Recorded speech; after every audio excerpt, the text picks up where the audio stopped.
The Georgia Bulldogs pick up the third receiver out of the transfer portal in this cycle, Michael Jackson III from USC. I'm Dayne Young. That's Brent Rollins. We do Film Don't Lie from UGAsports.com. Getting used to these transfer breakdowns, Brent. And we'd already watched USC, some game footage of them from another player that we thought Georgia would be interested in. That hasn't come to pass. And then this week, we get Michael Jackson III. Initial thoughts before we jump into this game tape. I'm going to not make any sort of puns as it relates to the name, but outside of that, it's depth. It's you have, as people leave, you have to replace. You want numbers to be at a certain spot, and if you're thinking about this guy in terms of role, you've got depth in the sort of, to me, middle of the field Rosemary Jackson role. You've got another guy who's good with in tight spaces. Returner type, i.e. Makai Muse. So that's kind of a blend of that. And I know you had a great comp for him, I think, from also back in the past, a couple years ago. With I kind of thought some Dominic Blaylock. Yes. Just same kind of size, reliability, good hands, it seems like. Yes. And strong, like a strong core is what I see in this tape. Yep. And that's what I think that's what you're going to get at him. And you're going to get a guy who's probably a 20 target on the season, 20 to 25 targets on the season, and might make a big catch here or there, much like Blaylock did, because Blaylock in 22, 15 or 12 of his 15 catches went for first down. So big catches. Most of this will be from the 2023 season. We do dip into 2022 just a little bit, and here he is against Cal. Yeah, 6 foot, 200 pounds. I mean, you've seen sort of the 4.45 number, but I don't know that I see that on the field with him. But in terms of just, like you said, tough catches, like these are contested catch in his career. 11 out of 15 contested catch that he's taken care of. 7 out of 8 in 2023. So just very reliable. One career drop when I think 62 targets. So very reliable hands. And you see this multiple times on USC tape where Caleb Williams doing his backyard ball, that Jackson comes back to him and they kind of make this happen on the fly. That's a quarterback's best friend, though I don't think that Georgia does a whole lot of this. No, that's not sometimes, and maybe if he gets in packages with Gunnar Stockton at some point, it's likely to happen more. But you just don't see Carson Beck do this a whole lot. No, Carson Beck gets rid of the ball. Caleb Williams, different story. You watch any USC game and he's holding on, and then playing around. There is some versatility with Jackson. Here he is in the slot. You'll see him come around on a reverse off of Marshawn Lloyd, who Georgia fans will remember from South Carolina. Let's see. In terms of just ability with the ball in his hands, like you see that and you see it from a return game. Like he actually has, very solid. And that's not Lloyd. I'm thinking of another play later that's Marshawn Lloyd. But you just another depth piece that is comfortable with the ball in their hands, especially in tight spaces. If you watch a lot of his stuff is the quick screen game. I think he scored once or twice on quick screen type plays. But again, now to me, this is with all this open space, I would have liked to have seen house call, but also and stay outside right there. But oh well, still. This is something you will also not see Carson Beck being lead blocker on a reverse. Also correct.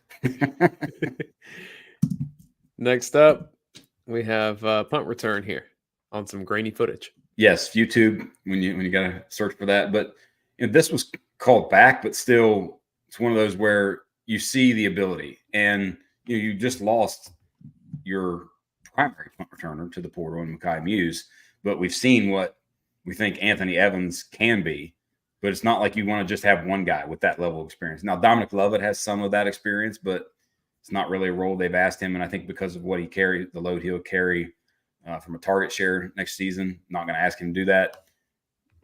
Great depth piece here, getting the end zone. The other piece we should mention, too, is that new defensive backs coach Dante Williams comes over from US. He's seen this guy a lot in practice. Right. And so you're not going to have a better resource of what can this guy do for our program? Well, and it's also interesting because you think maybe it's hey, this guy was underutilized. Mm-hmm. He could have done more, but we just didn't, or we got guys that we needed to give the ball. There's who knows the politics there versus here, but that's interesting. And this is contested catch work consistently, getting first downs, strong hands. I mean, that's not an easy catch with the DB coming right through your hands there, especially what the ball is. Yeah, and these are more the routes that I saw a lot from him, Yeah. which is get your body in the right spot. I don't think the catch radius is anything crazy. I don't think this is going to be superstar, highlight real catch guy, but can move the chains for sure. Yep. And you look at his average depth of target over the last 2 years, 5.6, 7.7. He's a short to intermediate, third down, consistent hands. Like I said, maybe Williams, the DB coach says, hey, look, this guy could be somebody that we use in a much different way. And in the Georgia sort of pro style offense that they run, potentially that he becomes, you move that. And that's why, to me, from a role standpoint, you need a Rosemary-Jacksaint type that's a middle of the field guy in this offense. You have to have that physical presence in the middle of the field, especially now that, no more Bowers in addition to Rosemary-Jacksaint moving on. So this guy could be that. And that's what that was on this inside slant. Here it is, a little bit more of a depth of target in a combo route at the top with the curl.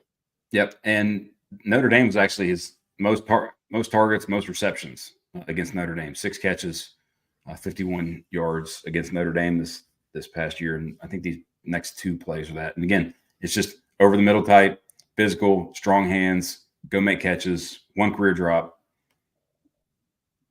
on the dig, go down where the ball needs to be. And let's be honest, this was not a guy that got a whole ton of volume and a high passing offense. Right. USC. 8th most targeted. Yeah. 8th most targeted receiver for USC. Yeah. Here he is again, helping Caleb Williams out. They need quick scores because Notre Dame has already put up 38 points by this point. And, this is pressure, deep, 3rd and 9, make a play, first down. Like every college coach will love to see that. Yep. And he actually had to, it's hard to see on this, but he had to really adjust this route and truly come back to his QB. It wasn't his initial path per se. He was working a little bit deeper and then came back to get in front of the DB and did a great job of working back to the QB. You need that level of reliability in your receivers. You also need them to be a little bit better actors. I know he's in LA, but gotta. And this is the question. Anyone who comes to Georgia and when we've done the Colby Young and Humphreys previews, it's like, okay, can they block? Well, you don't really get a lot of it from him. This one, you get a holding. He prevents a touchdown. I think his overall career run block grade was right around 54, 55, which is,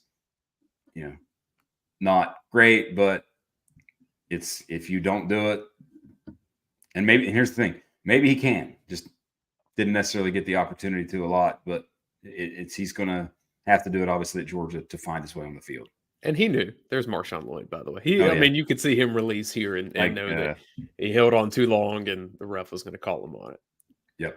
But, overall, where do you think that Michael Jackson III fits into Georgia's wide receiver room? One that I think is still evolving, though there are the 2 true freshmen coming in with Scovey White, Nitro Tuggle, and then the transfers that we've discussed already. But the top end of the receiving room returns to Georgia. I mean, you lose Rosemary-Jacksaint, but in terms of, and Ladd. Yeah, you lose Ladd, but you get Dylan Bell, Dominic Lovett, Ra Thomas.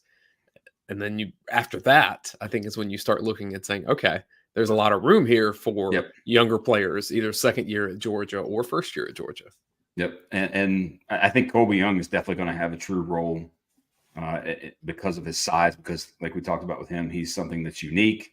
But Dylan Bell is the one for me that, to sort of take that next step up to elite. I think Lovett's going to be just the consistent playmaking presence that he was this past year, really the past 2 years at both Missouri and Georgia. But this, like I said, this guy can come in. He's probably going to be somebody that gets about 20 targets unless he comes here and completely shows out and earns more playing time. That's always a possibility. You never know. But I like your Blaylock comp where you see him having 15 to 16, or so catches, and they're all third down, and he gets first downs and just big plays or important plays in the overall picture of a game. You just look at Georgia's depth chart here and some of the guys that have transferred out, and there could be one or two more wide receivers that transfer out that haven't happened yet. I mean, the clock's ticking now, but like it's possible. And so when you start looking at it and you say schedule's tougher next season, it's a physical game. You have Texas in the league. You need as much depth as you can get, and you could see how receiver you could be thin at very quickly if you don't bring in people like Michael Jackson III. So I think this is a depth piece as much as anything. I don't see this as some superstar that Georgia just brought in, and I don't even know exactly what his role is going to be other than come in and be a professional in the room. Yep, very much so. And you think about sort of shift. You might see a little bit of a shift to more 3 receiver sets, even more so because of Bauer's absence. So, lessening of the tight end in terms of a target distribution. So you need more receivers when you do that. Film don't lie of Michael Jackson III. We're going to moonwalk on out of here. I waited until late to do something. I was trying to fit in Billie Jean, and that wasn't going to happen. So Roddy can fire me now. Hey, do you remember the time that Michael Jackson? All righty then. We're both fired until the next transfer. And we'll be back on here talking about what Georgia has going on. I do think there are 1 or 2 transfers probably still coming at this rate. I don't know at this position because Georgia now has 3 receiver transfers, but I'd look on defense. I think a defensive lineman's still possible. And then they always need secondary pieces, but you'd mentioned that. And one sort of big picture point before we head out here is, looking at the way the receiver room at Georgia has evolved over time. Obviously, with Mosby, Jackson, Ladd, Bowers, like those are guys that you brought in. But now you've got a receiving room that's basically half new, that transferred in, half of your own guys. And it's interesting to sort of see that evolve over time. I mean, it's like, in terms of, do you change your strategy? Do you, in terms of traits that you're identifying, how do you, it's an interesting thing because you need elite receivers. In terms of high volume snaps that didn't transfer, it's pretty much Dylan Bell. Like after that, it's going to be mostly transfers. Maybe Anthony Evans becomes that next season where he gets there. But a lot of your recruits that were brought in have transferred out. And, this probably tells you what Georgia projected a Jackson Meeks to be. That Jackson Meeks could look at all this that was transferring out and Georgia still be like, hey, probably still bringing in some people here. Like your role is not going to be one that you can do that here. And, he's done a great job at Georgia in doing what he does. I think he's going to have a great year at Syracuse. But I'm just saying that when you see guys like that transfer out and Georgia bring other people in, I think that's Georgia saying, here's what we're going to need. And they're putting all these pieces together. That's Brian McClendon. That's Kirby Smart saying, what do we need on this offense? It's Mike Bobo saying, all right, we don't have Ladd anymore. We don't have Rosemary anymore. Those have been staples of Georgia's offense through a pair of national championships. How do we replace that? What do we want to become? And that's what we're finding out. Yep. And we don't really know what that's going to be until spring and especially even into the season because, I mean, it's hard to figure out which guys are going to show. Maybe Sokovia White comes in and he's fantastic and you can't keep him off the field. We don't know. But what we do know is that as transfers happen, we'll break them down here on Film Don't Lie. For